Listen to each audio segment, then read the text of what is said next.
Welcome to my channel Bithika Som kitchen. আজকে আমি বানাবো মাখানা কারি। তো চলো আমি তোমাদের দেখাবো মাখানা কারি করতে আমি কী কী উপকরণ নিয়েছি। এখানে আমি এক বাটি মাখানা নিয়েছি, দেখো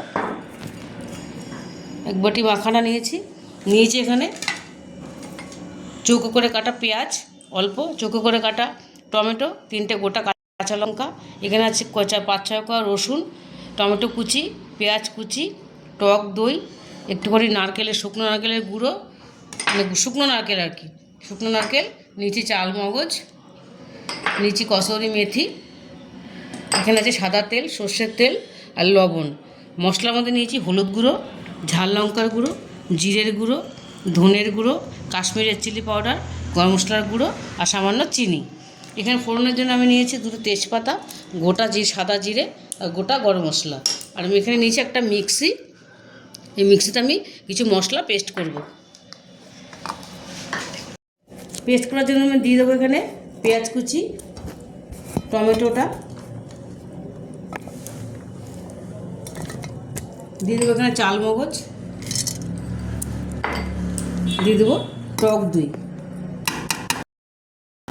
এটা আমি একসঙ্গে মিক্সিতে পেস্ট করে নেব। আমি একটা ওখানে কড়াই বসিয়ে দিয়েছি গ্যাসে। এবার আমি এর মধ্যে অল্প রিফাইন তেল দিয়ে দেবো, একদম অল্প দেবো। এটাতে আমি মাখানাটা একটুখানি হালকা ভেজে নেব। এরকম দিয়ে দেবো মাখানাটা,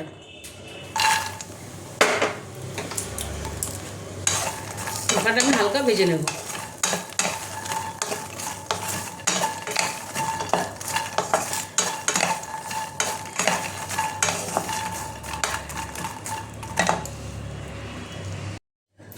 দেখো মাখাটা আমি সুন্দর করে হালকা ভেজে নিয়েছি, লাল লাল করে। আর এখানে আমি পেস্টটাও বানিয়ে নিয়েছি। এবার আমি এর মধ্যে দিয়ে দেবো সর্ষের তেল। আমি গ্রেভিটা বানানোর জন্য সর্ষের তেল দিয়ে দিলাম।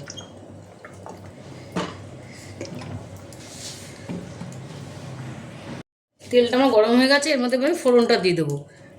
তেজপাতা 2টো, দিয়ে দেবো গোটা গরম মশলা আর গোটা জিরে,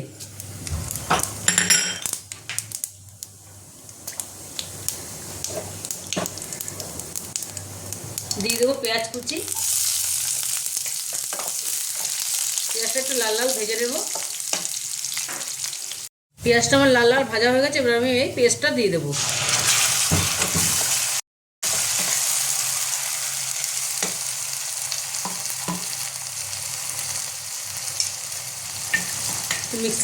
মিক্সি ধোয়া জল দিয়ে দেবো, মিক্সিটা ধুয়ে, এটার মধ্যে অনেকটা লেগে রয়েছে। দিয়ে দেবো গুঁড়ো মশলাগুলো,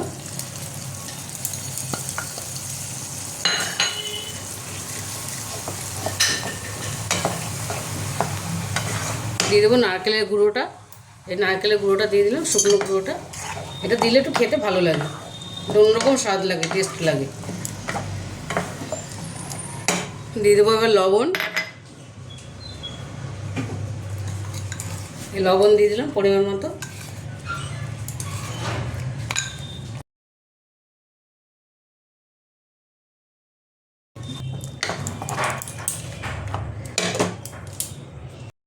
গ্রেভিটা আমার একটা কষা হয়ে গেছে। এবার আমি এর মধ্যে এই চৌকো করে কাটা টমেটো আর কাঁচা লঙ্কা, 3টে গোটা কাঁচা লঙ্কা আর এই চৌকো পেঁয়াজটা দিয়ে দেবো। আমি এটা দিয়ে একটুখানি আমি তেল ছাড়া পর্যন্ত কষিয়ে নেব।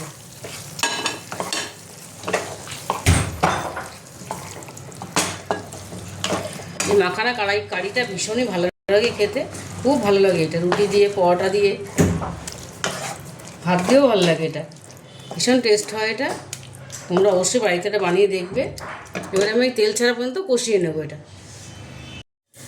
দেখো গ্রেভিটা আমার কষা হয়ে গেছে, তেল ছেড়ে দিয়েছে, সুন্দর একটা কালারফুল লাগছে দেখতে, এটা খেতে ভীষণ লাগে। এবার আমি এর মধ্যে একটু জল দিয়ে দেবো, সামান্য একটু জল দেবো। মাখানা দিয়ে অনেক অনেক রকমের খাবার তৈরি করা যায়, ভীষণই ভালো লাগে। মাখানাটা কি সুন্দর একটা ক্রিপসি ভাব চলে এসছে, এটা শুধুও খেতে খুব ভালো লাগে। এবার একটু জল দেবো, মধ্যে বেশি দেবো না, যেহেতু আমার এটা কারি। আমি একটু গ্রেভি, এটা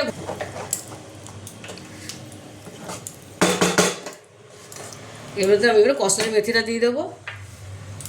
কসুরি মেথিটা এটা ফ্লেভারের জন্য এটা দিয়ে দিলাম। এবার আমি দিয়ে দেবো মাখানাটা আমি দিয়ে দেবো। এবার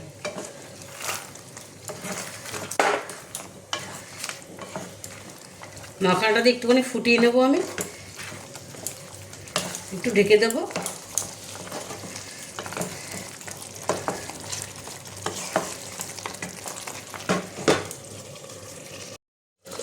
মাখানা কারিটা আমার রেডি হয়ে গেছে। এবার আমি গ্যাসটা বন্ধ করে দেবো। এটা আমার পুরোপুরি রেডি। দেখো মাখানা কারিটা আমার রেডি হয়ে গেছে, আমি প্লেটিং করে নিয়েছি, আমি একটু সাজিয়ে নিয়েছি। তোমরা অবশ্যই বাড়িতে ট্রাই করবে, আশা করি তোমাদের ভালো লাগবে। আর যদি রেসিপিটা তোমাদের ভালো লেগে থাকে তাহলে আমাকে লাইক, শেয়ার আর সাবস্ক্রাইব করতে ভুলবে না। আজকের মতো এইটুকুই, টাটা।